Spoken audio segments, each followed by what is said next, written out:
I'm so happy to start with Annie and Natalie. And just before we dive in, I want to give you a little bit of sort of RiverArts coming attractions and information. The first headline, which you all are the first people to get, is that we have this flash exhibit coming up called Imperfection that we announced last week, and we just finished taking submissions for it yesterday.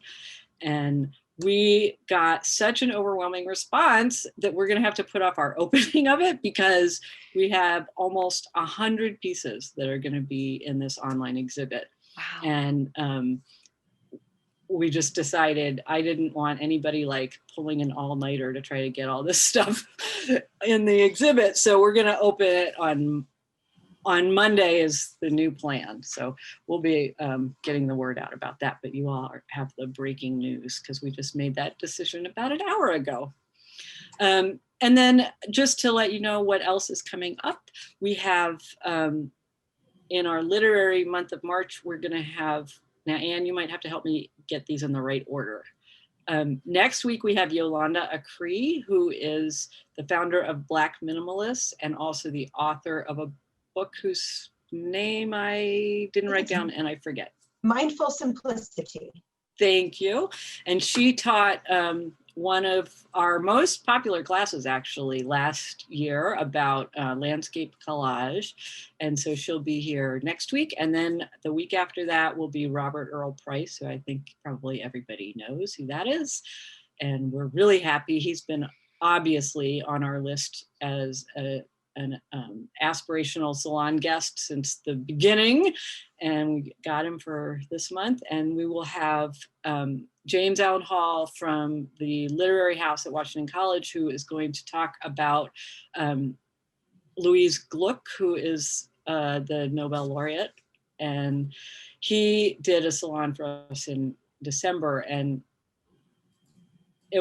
he was one of my favorite guests. He was so great. So I hope that everybody can make it to that. And then the week after that, we have Tracy Williams, who is a writer and a performance artist and a friend of mine who lives in Baltimore. And she will be joining us to talk about, the topic is reading and writing diversity, but she's gonna focus on a libretto that she wrote for, I think it was like a partial opera, like a scene or a little piece of an opera. And she's going to try to get that out to us before the salon so we can all know what she's talking about. And she's really great. So I'm looking forward to that a lot too. And we also have classes coming up. We have a paper cutting class that looks so good next Thursday. And I think the deadline for registering for that is Friday. And what did we say? Soon, because soon. There's things people have to purchase ahead of time, like a really cool, funky X-Acto knife. And it's an artist from Baltimore, and it looks fantastic. And we need people to sign up, or we're going to have to put it off into the future. And I really want to do it. So take a look at our website for that. And then the following week, I will say something that I think Annie's probably done before, and maybe Natalie too. We have a high school student who's teaching a class on how to make flowers out of book pages and any other kind of paper. But she did some for her family's business, and they had a wedding that they were doing the flowers for, and she made flowers out of Harry Potter book pages. And I know her family, and I said, hey, could you do that for us? So she's going to do like a 1 hour, here's how to do this, and I'm excited for that too. And if you look at the pictures, they're really beautiful. I was really impressed. So that's really cool too. And so obviously you can see we have a lot of stuff going on, and I don't even have time to tell you about all of it, but I hope that you will keep checking on our website and our social media, and keep your eye out for anything that you're interested in. And of course, to make all this happen, we need donations from our supporters and friends and members. So if you can, and if you are interested in what we're doing and want to support it, please feel free to go to our website and make a donation to help us keep going here. And with that, I think that we should get started with our topic. I have a little quote from Aldous Huxley, actually, which I think applies to children's literature. And the quote is, "Children are remarkable for their intelligence and ardor, for their curiosity, their intolerance of shams, the clarity and ruthlessness of their vision." So I feel like that is absolutely true. As somebody who spent a lot of my life doing children's music, you can't put anything past them, and they tell you what they think. And personally, for me, I think that is a really great way to explore all kinds of literature. So Annie and Natalie, welcome, and I will hand it over to you, and I'm looking forward to this conversation. Thank you so very much. Yes, thank you. So it's been an interesting year for the library. We've had a lot of challenges in figuring out how to deliver, our love of literature and all of our services to the community. And in thinking about that, we challenged ourselves to go beyond the four walls of our building. And that happens to also be the theme for National Library Week this year. And with that in mind, we decided to hold a contest for the community that Annie's going to give you lots of details about. But essentially, we wanted to challenge the community to think about ways that they had to move beyond the four walls of their own home to connect with people through art, writing, literature, any kind of number of things that people have done and gotten creative with. Annie, do you want to tell them a little bit about that? Sure. So we're calling it a look back contest because we want you to take a look back. We want everyone to take a look back. And because we serve the entire community, the contest is literally for everyone. We have a children's age group, a teen, and an adult. And we've thrown open the types of creative submissions that can be made. So we will accept writing, we will accept photography. If you want to do a sculpture and send us a photo, if you want to do a video, we just left it wide open because creativity, like literature, takes so many different forms, and we want to be as open as possible. And especially in this time when people who create, some of them are really struggling to figure out what that looks like even. It has just been an extraordinary year and a difficult year and a year of adjustment. So with the contest, we will be offering prizes. So if the contest alone, fame and notoriety was not enough, there will be cash prizes in all three categories. There will be goodie bags for all of the winners, and all of the winners will also be invited to participate in a program that we're doing during National Library Week. Which it's going to be on Saturday, April 10th, that we will be announcing the winners during a live program, and we hope to have many of the people who have won there to share and talk a little bit about what they've created. The contest prompt is how did you extend yourself beyond your four walls over the past year? What new paths did you find or create within the community? And I'm going to drop into the chat a link to our calendar, which has all of the details about how to submit and more information than you want me to read to you right now. But we are accepting submissions through the end of March. And we're really pleased that both RiverArts and the Kent Cultural Alliance have agreed to provide judges for the contest. So they will be taking a look at what is produced and being a part of that process as well. So any questions about the contest? Got to mull it over, but please do consider it, do share with people. And even if you don't participate, this is a time for looking back and reflecting. It's been a year we've gotten through, and I'm glad you're all here because there have been some days where it's felt like, how do we keep going? But we Mm. have. Yeah. Thank you. And you mentioned it's for children and adults. So there's some different age categories. Yep, Okay. we have the youth category, which is 0 through 12. We have teens, and then we have an adult category as well. Yep.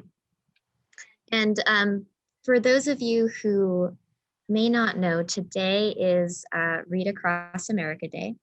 So I've just come off the heels of doing a story time that was for school age, mainly like lower elementary, about Read Across America Day.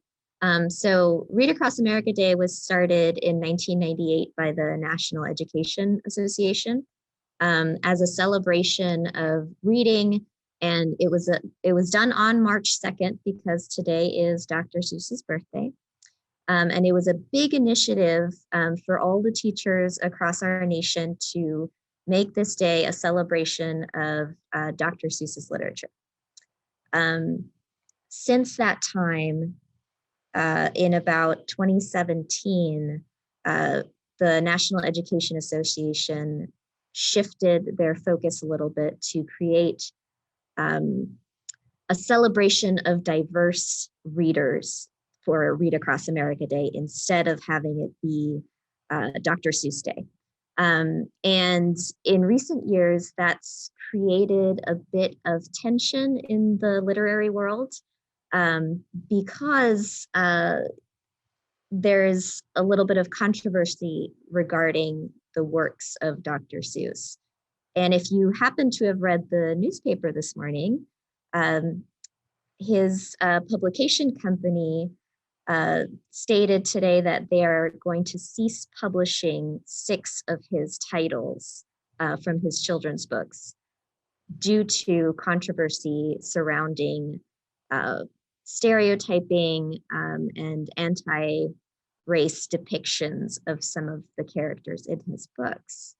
So there's a little bit of discussion going on in the library world in terms of, do we still read these books to kids? How do we incorporate them in an educated way if we do continue to use them? Should we still be celebrating Dr. Seuss Day?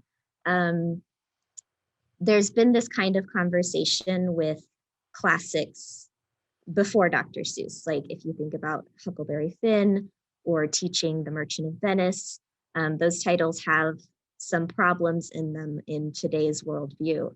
But teachers, with older students have the ability to frame that and provide a critical eye to the literature that they're sharing with their students. With younger children, it's a little bit more difficult because we can't get into necessarily a really in-depth political discussion with a 4-year-old. And at the same time, a lot of research and studies show that by the age of 3, young children start to form ideas about the people that are around them, the people they see in books, the people in their immediate world. So they can form racial bias as early as age 3, which is really astonishing. So it's super important that we expose them to lots of different kinds of characters, lots of different kinds of people and experiences in literature at an early age, so that their worldview becomes equitable in the future. There's actually a really great quote from Mirrors, Windows, and Sliding Glass Doors that says, children from dominant social groups have always found their mirrors in books, but they too have suffered from the lack of availability of books about others. They need the books as windows onto reality, not just on imaginary worlds. They need books that will help them understand the multicultural nature of the world they live in and their place as a member of just one group, as well as their connections to all other humans. In this country, where racism is still one of the major unresolved social problems, books may be one of the few places where children who are socially isolated and insulated from the larger world may meet people unlike themselves. If they only see reflections of themselves, they will grow up with an exaggerated sense of their own importance and value in the world. And that, to me, is a really striking thing when we think about what we read to our kids, what they are exposed to in their school environments. In particular, if you live in a community that is small and maybe lacks diversity, either in our composition of the people in it, in the, the kind of food that we eat, even sometimes climate can play a role in that. Like, you just never get to see some of the other ways of living that people have. I know growing up in Florida, I had never really experienced winter or snow or what that even was about until I moved to Maryland. And that was a real eye-opener for me. So in terms of Dr. Seuss's books, he initially began his career working in advertising. So he drew a series of ads and cartoons that were politically charged.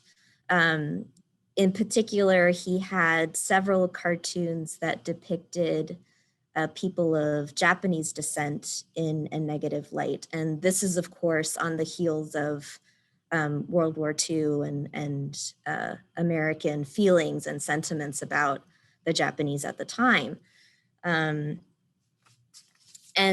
after he switched over into the world of children's literature, there were still sort of a little bit of that in there, kind of sprinkled in. So for example, if we look at, and To Think I Saw It on Mulberry Street, there's a character in it that is described as Chinese, and he has 2 lines for eyes. He carries chopsticks and a bowl of rice, and he wears the traditional Japanese shoes, which is kind of a very stereotypical drawing and depiction of a person of Chinese descent. In If I Ran a Zoo, and both of these titles now are going to cease to be published, we have 2 men that are said to be from Africa, and they are shown as shirtless, shoeless. They're wearing grass skirts. They're carrying exotic animals. And so we have to consider what happens when a child sees a character like that. Is that now their expectation when they meet a person who is Chinese or a person who is from Africa? Is this what they're going to be looking for? And how do we even begin to explain that in a book when you're reading to a child? And I wonder if even some of you, if you have kids of your own or grandchildren, if you visited something that you read as a child that you found problematic now when coming back to it and wondering, oh, maybe I shouldn't read that, or oh, maybe I shouldn't share this particular part of it. I think, Mariah, you had mentioned something about that. Yeah, I definitely did. And in some cases, I think it can be the start of a conversation. It can open up some dialogue that is really important. And I do think, it's one thing as a parent to have that kind of opportunity open up. It's, I'm sure, different as a librarian when it's a big group of kids maybe, and you don't necessarily know them, and you're not with them all the time. So I think that it's probably a lot harder to make those kind of calls as somebody who works with children in a more public way than just, in that individual relationship with a parent and child. But, the Laura Ingalls Wilder books had some very uncomfortable parts when I went back to them as a parent. I had read them voraciously as a kid. And another one was the Bobbsey twins. I loved the Bobbsey twins when I was growing up. And when I went back to them, and some of this was also gender, not just race, but, you know, I mean, it was very, you know, very prescribed. And I remember some moments when I thought, oh, I don't think we're going to read this book again.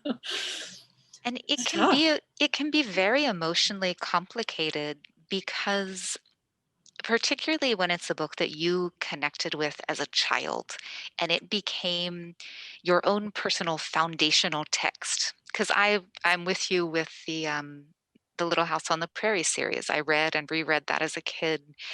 There were things in that that had real meaningful impact. Looking back at those books as an adult and seeing the language that is used to describe Indigenous people, you know, when I think of those books, I don't think about the fact that at one point Pa and the men in the town put on blackface and did a minstrel show, but that is part of the story. Um, and that's deeply problematic. And these two truths exist. These were books that were meaningful to me, and they are very, very problematic. And I would not recommend them, despite how they impacted me, because there is so much potentially damaging content in there. And you know, it's one thing for me as a white child to have read them, but think if it were being read in a classroom where you had a variety of races, and if you had a child who was from an Indigenous community, hearing the language that is used to describe those characters, it is devastating for people. There's a fantastic resource, and I can drop a link if anyone wants to do a deep dive. It's a blog called American Indians and Children's Literature.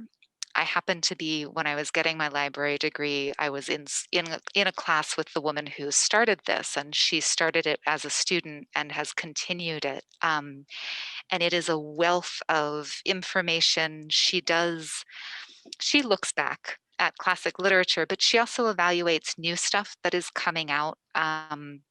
She has a whole series where she will review books that people have said, hey, will you take a look at this one? It has Native content, and give her recommendation of whether this is content that is worth putting in the hands of kids or whether it is potentially damaging. And there are quite a few posts on her site about Little House on the Prairie in particular, because it comes up so much, because it was so ubiquitous and it did impact people. And also, it's really, really problematic.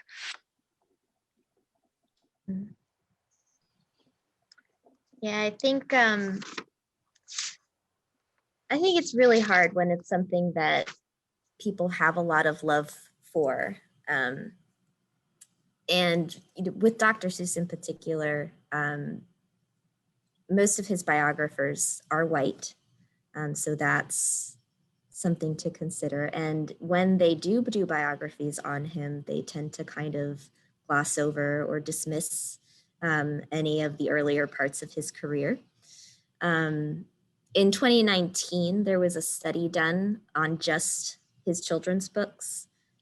And it is to be noted that the people that conducted the study were people of both Japanese descent and of color. And their findings were pretty astonishing. In the whole canon of Dr. Seuss, there's only less than 2% of characters that are not white. They're all male, and they are all depicted in roles that are subservient to white characters. So when that study came out, it certainly caused an uproar because it's Dr. Seuss. If you think of a story like The Sneetches, most people associate that and use it as a teaching tool for anti-racism, right? Because you have the Sneetches with the stars on their bellies and the one without the stars on their bellies. And in the end of that story, they can't figure out anymore who actually is oppressed, and it's supposed to be we're all the same anyway. You know, everything is great, happy ending. And the critique of that story is because it essentially is trying to say that we can be colorblind and not see the differences in people and ignore them, which was also a strong opinion of the time that it came out. That was a big statement. I don't see color, and we've sort of moved away from that. So each piece kind of dates itself in the sort of lesson it's trying to teach.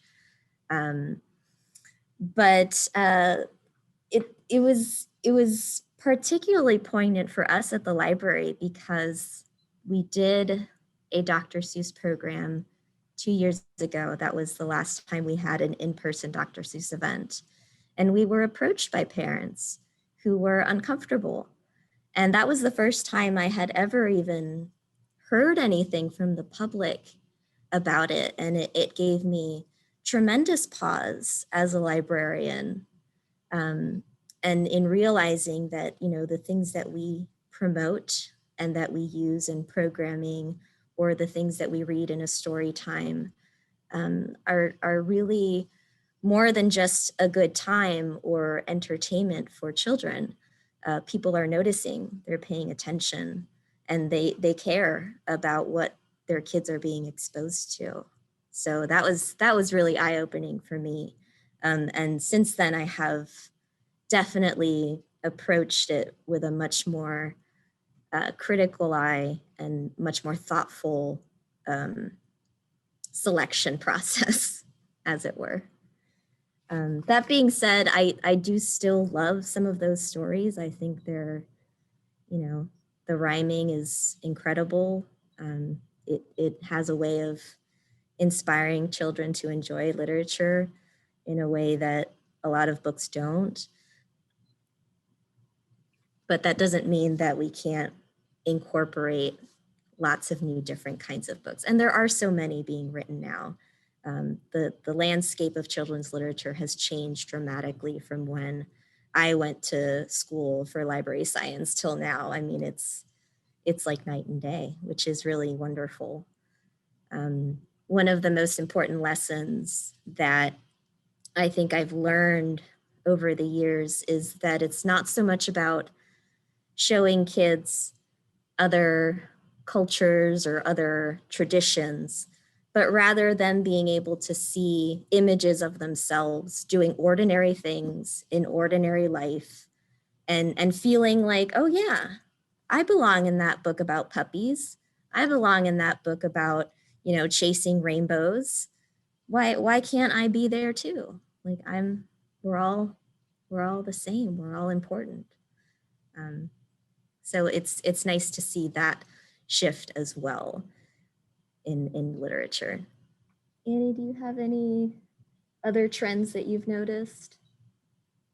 I mean, there are this is a subset of the larger cultural societal conversations that are happening so much these days around the structure of society, and how changing the structure, how making the world better and more equitable for everyone really involves interrogation, whether that is of your own beliefs or of what you're reading or of that dearly beloved book from 80 years ago or 3 years ago, because we all get it wrong sometimes.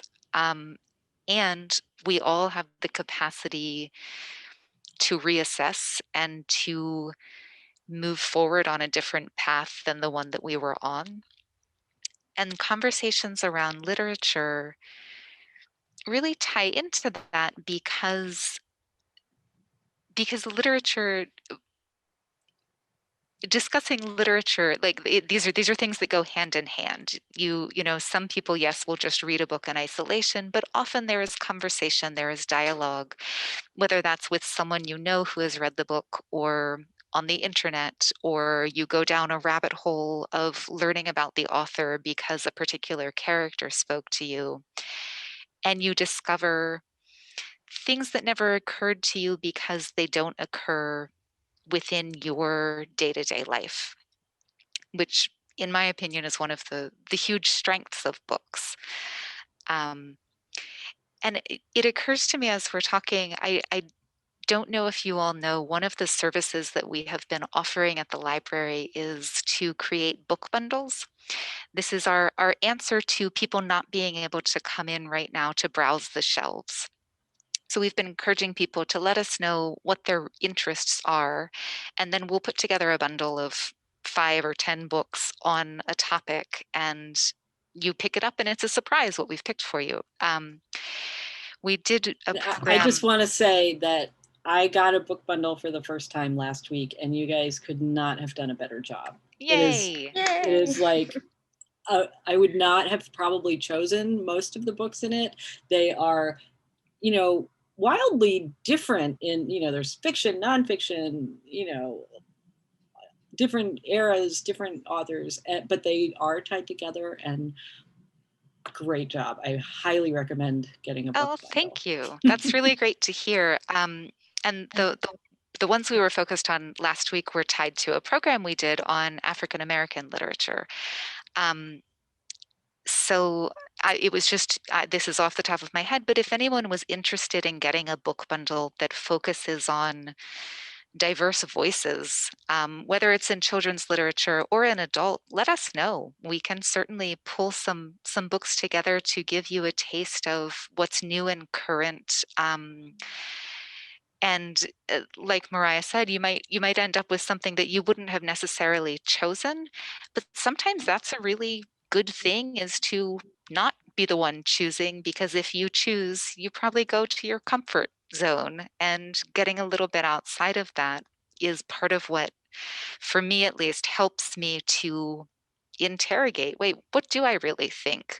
Wait, am I acting on what I actually believe, or is this just how I usually do things? And that's a part of growing as a person, but I think also as a reader. You know, you find you find those new ideas, and you can build on them in a myriad of ways. And getting outside of that reading comfort zone, I think, is a really great way to help yourself along on that journey, if that's a journey that you want to take. I was going to mention some of my favorite books I've read in the past year and a half have been things recommended by my daughter. Brian and I both have teenage daughters, and the young adult fiction seems to be exploding to me in terms of tackling a lot of these things that we're talking about. And they have these, I'm learning a lot, but also reading like a cute little meet cute book, or I'm, you know, and it's all just kind of like put in there. And I'm finding that even though I'm reading some much heavier nonfiction, that I'm learning almost as much from the fiction and enjoying it so much more. And I have been passing those names of books along to others, because I feel like it's in some ways, maybe it's a little more accessible than a tome that's this big, that has so many heart-wrenching stories. And it's just been another way to approach it.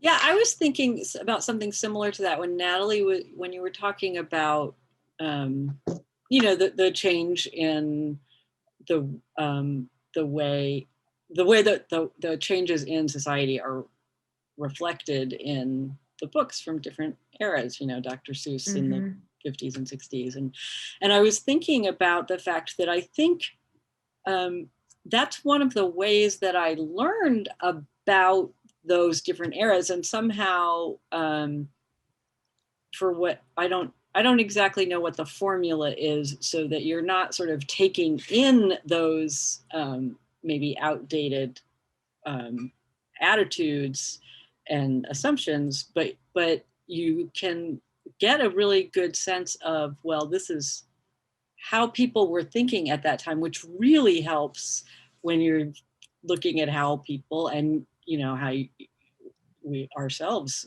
are, how we're thinking now. And so that would be an interesting book bundle, like literature from different eras. Yeah. Yeah, I agree. I think it's important that we still study literature from different times, despite, you know, how the worldviews might be problematic, for that reason, because it informs so much about what life was like, what people thought. And certainly it's through the lens of a particular author, but for the most part, prevailing themes tend to be mainstream, at least in what's published. Right. And to Anne's point, you know, young adult literature has always been, not always, I shouldn't say that. Once it became popular, I should say, which was not that long ago, frankly, it has been sort of a space to explore ideas that are beyond its time, beyond their time. Uh, they tend to take more risks in exploring complicated thoughts, complicated feelings.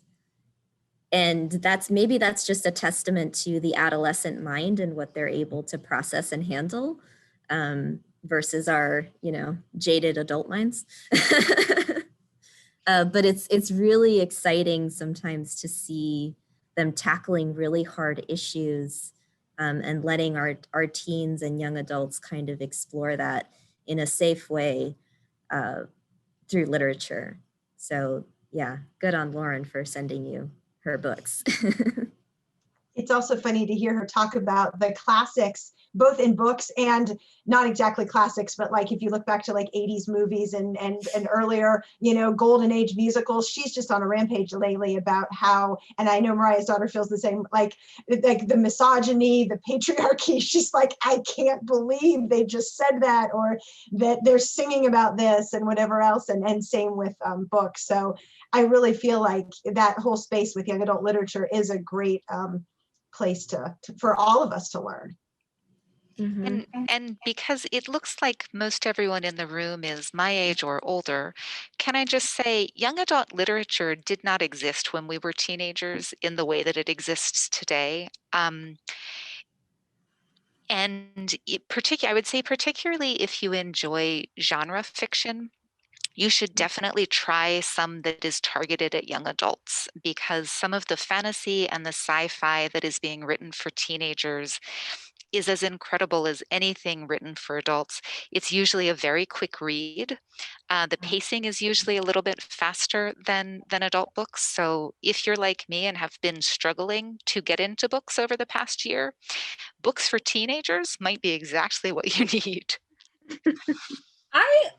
I'm always surprised when I hear people say that books for young adults were, you know, didn't really exist, because maybe it's just when I grew up, you know, I felt like there was so much, and maybe that was the beginning of it. I don't know how old you are, Annie. I thought maybe you're probably younger than I am, but you know, I mean, I remember Madeline L'Engle, Cynthia Voigt, you know, Nancy Yes. Drew. And sure, Susan Cooper. those were definitely there and the beginning, but it was much more narrow than it is currently, and a lot of those books had,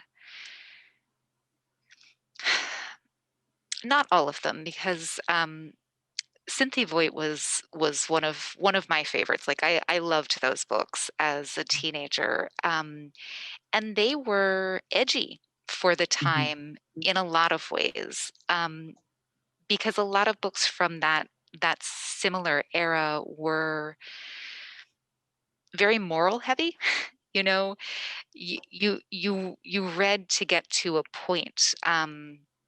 Like with Judy Blume, who was another one who was definitely publishing in the 70s and 80s and continued to.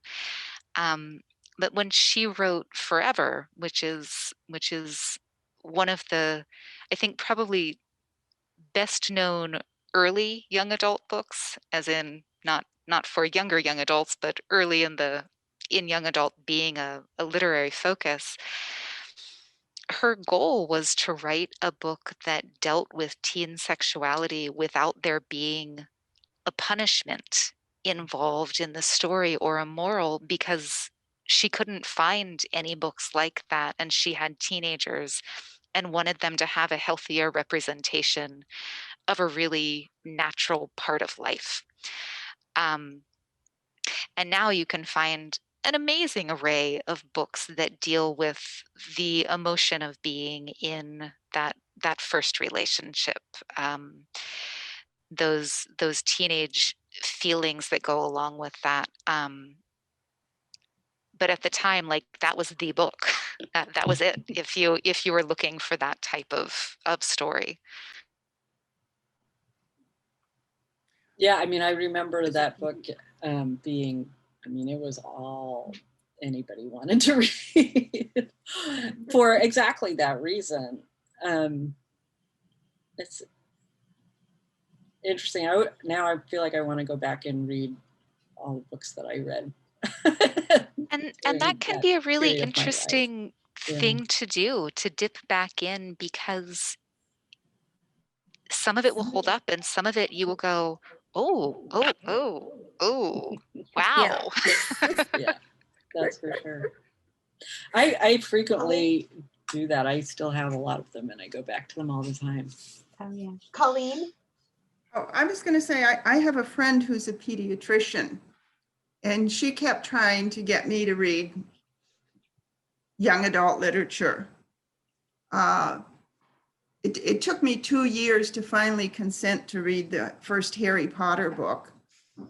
And I went through it in one day and called her up and said, I want all the rest of them, and then started going to all the Harry Potter movies. And I consider myself a Potterhead at this point.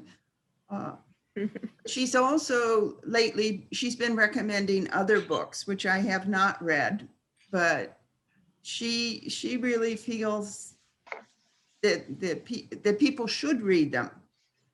And I think it is good to know what's being written.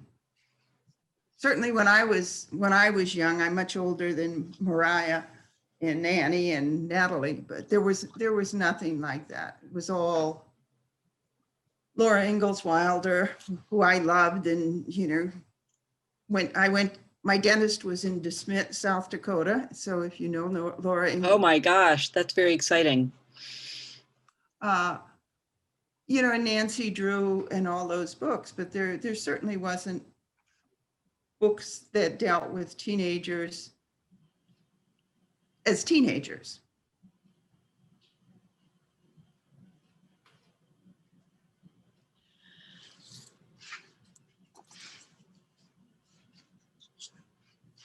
Yeah, I remember I would go into the Queen Anne's County Public Library and I would find like these books from the 30s, which I don't know if there was a little spurt then of books for teenagers, which that category of people wasn't even that well established all that long ago. But I do remember that, and I think there was an emphasis on, I'm a teenager and I'm learning how to do this job, or but they still do deal with I'm becoming an adult, but it's a different focus now. Now I'm gonna look into this now. I've enjoyed thinking about, looking back at these books. I have to admit, when my daughter read the Little House on the Prairie series that was mine, that my mom had saved, she was old enough that I didn't reread it with her. So I had no idea until you mentioned some of the things we talked about earlier. And I'm sure she noticed, but that was one, we didn't particularly talk about it. And there's other books that, she has handed to me and said, oh, we got to talk about this. You got to read this. And we pass it around the whole family. So I appreciate your look back today, and then the idea of all of us looking back to the previous year and thinking about art and writing and everything else. Does anybody else have any questions or comments before we close out? Lolly, I see you've unmuted.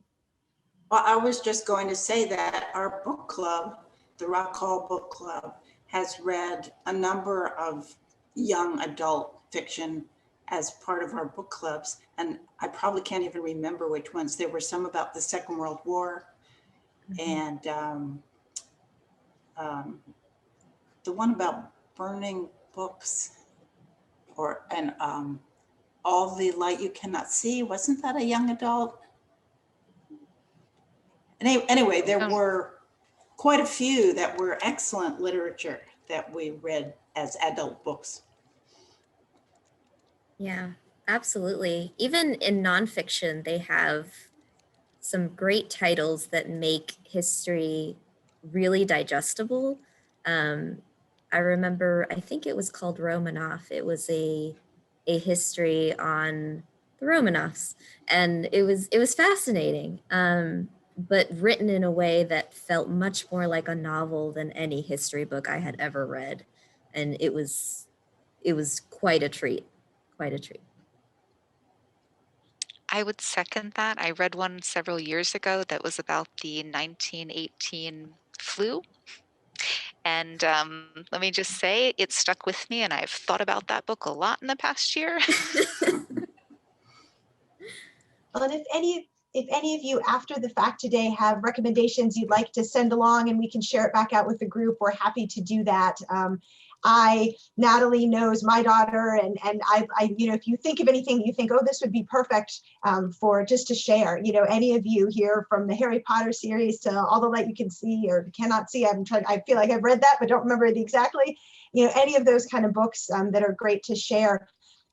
We recently, as a family, read, there's an author that I'll have to put the name in the chat, but Ruta Sepetys, who's my daughter's favorite author, and she's historical fiction for young adults, but also really well for adults. And for Christmas, we sent my mom and aunt a copy, and everybody read the same book. And then we just got on the phone because they didn't even want to do Zoom. Everybody zoomed out, and we just got on the phone on like a conference call, and once a week discussed the book until we finished it. And it was really nice, and they were super easy reads because they're divided into really quick chapters that are just about like one person, and it's like 3 pages, and you want to see what the next person does, and you go on. So I would love suggestions for things that you all have enjoyed and that will help us look back. And I'm trying to think about what we can do to submit something for the art contest, which we're really happy you all reached out to partner with, because I think Mariah and I had talked about like a literary march, and you all reaching out to us and saying, well, we're doing this contest is with the catalyst we needed that to say, okay, well, we're going to do this contest with them. And oh, by the way, let's plan a class or two and do all the rest of the salons with a literary theme. So we thank you for that. I just like to make one comment. The One Maryland One book that's available through the library, The Island of Sea Women, is fantastic. And I've talked about it in 2 of my book clubs now. And it's been my recommendation. I thought that was just one of the best Maryland book choices that we've had. That is Our great club to hear. Our club read that one also. Yeah, I agree. It's a wonderful book. I love the whole concept of the One Maryland One book. Like every year, try to read that, and it's just such a great thing that you all do. Well, and Maryland Humanities is the lead organization on that, and we should actually be getting the announcement of this year's selection within the next couple of weeks. It's usually mid-March that comes out. I know they released their top 3 list a couple weeks ago, so soon. Yay. Well, thank you all. We always end with a quick toast. And today for our toast, I was thinking, it was so funny. I actually Googled like toast, literary children's book. And all I came up with were books, like little kids books about toast, like the kind of toast you make in a toaster. So I went a different route, but I did find a quote that, given the way you all have kicked off today's discussion, really spoke to me, and I think sums up a little what we're talking about. And it is Lewis Carroll from Alice's Adventures in Wonderland. It's no use to go back to yesterday, because I was a different person then. And things are changing and we're learning about new ways to reach out to everyone and make sure everyone's being included in the world we live in. And I think that's super important. So thank you all for sharing those messages and for being here. And cheers. Woohoo. Thank you, Yay. everybody. Cheers. Thank you all Thank so you much. so much. This was great. Thanks. It was really great. Come back Thanks, it was great. anytime, you Yeah. two. Thank Thank you, you. ladies. Bye.